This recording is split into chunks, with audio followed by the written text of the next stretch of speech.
Darlings, how are you doing with the reclamation of yourself and your soul? This is what I want to talk about today. Reclamation of soul, reclamation of spirit. I'm doing a lot of work, and I have been doing over the years for people and obviously for myself, or with people for myself, on reclaiming the soul aspects that are still playing out the patterned behaviors, traumas that we have been living through and humanity has been living through for hundreds of years, if not thousands. It's big work that's happening at the moment. Everything's coming to the surface for a reason. Globally, on the meta level and personally on the micro level. And this is calling us all, whether it's understood or not understood, to those aspects that are in a holding pattern in different timelines that are still coming through. Some of them are personal, some of them are ancestral, some of them are collective.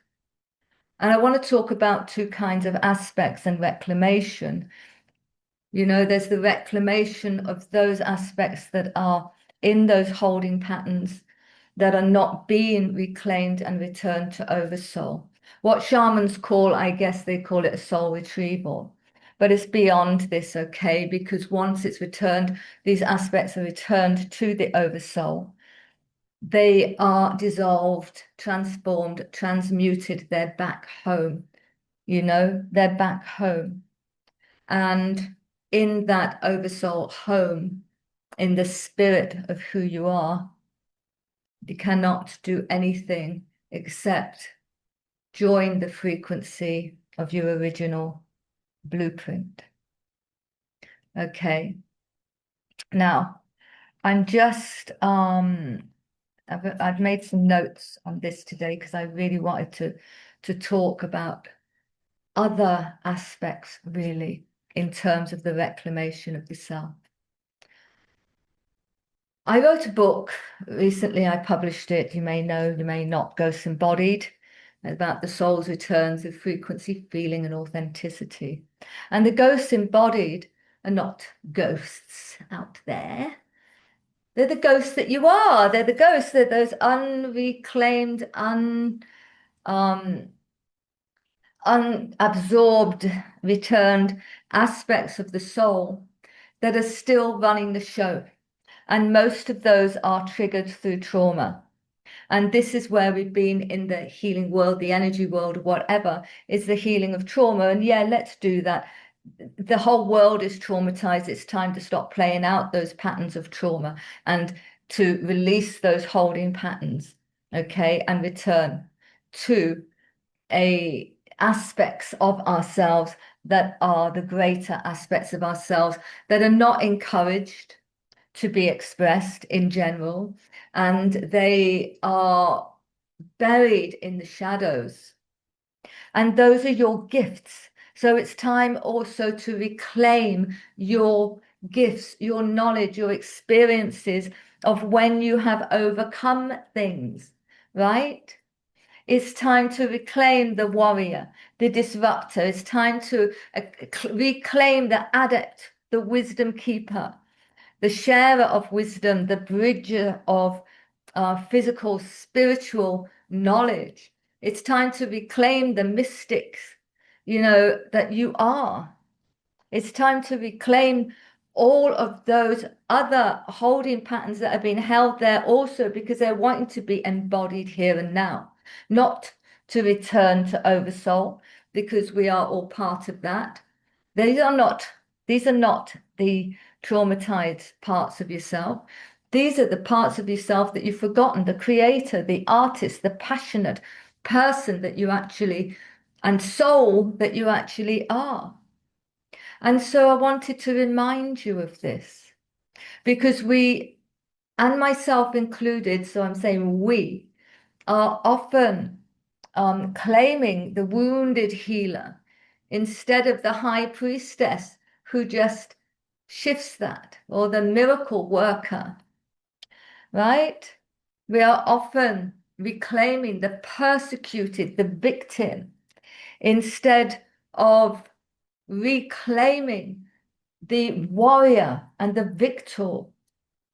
And it's time to bring these aspects of ourselves back. In fact, it's vital. It's actually becoming vital, because as systems are shifting around us and the change is going through this bridging place, it's like being on a flight and you know you're meant to be arriving at a certain airport, but there's these delays and you're still in the air and you can't do anything about it anyway, whether you stay in the air or whether the plane drops, right?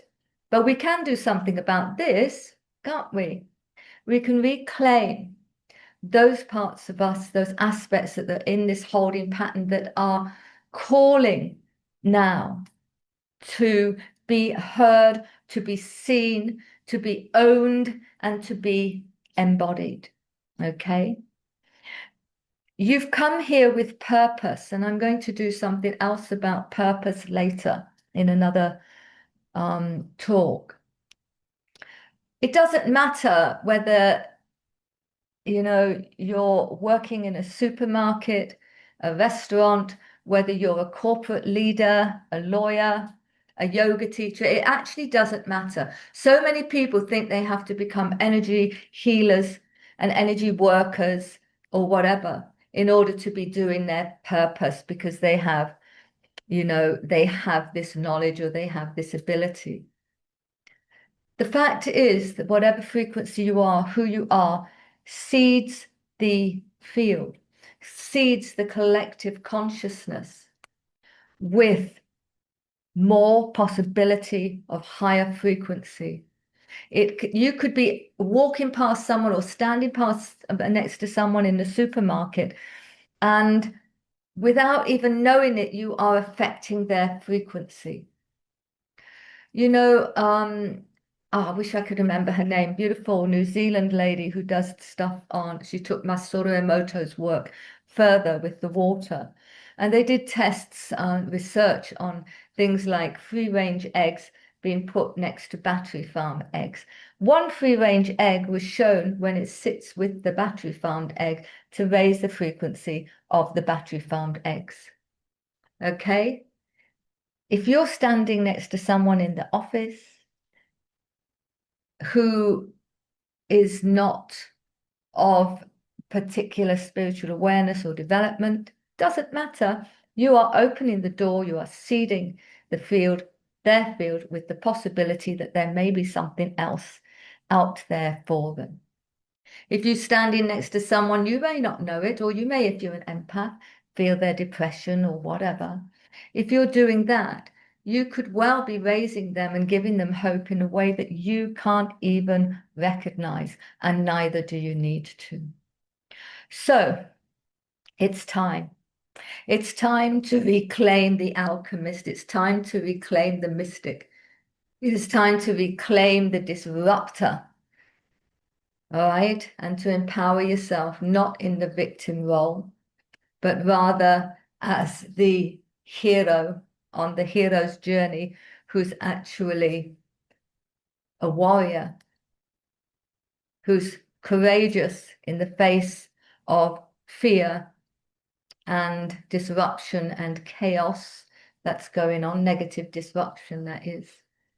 So I just wanted to talk a little bit about that. I want to go deeper into it in another talk, and I'm sending you all love. Just leave you with those thoughts and what's there, waiting in your field to be reclaimed, re-embodied, and experienced.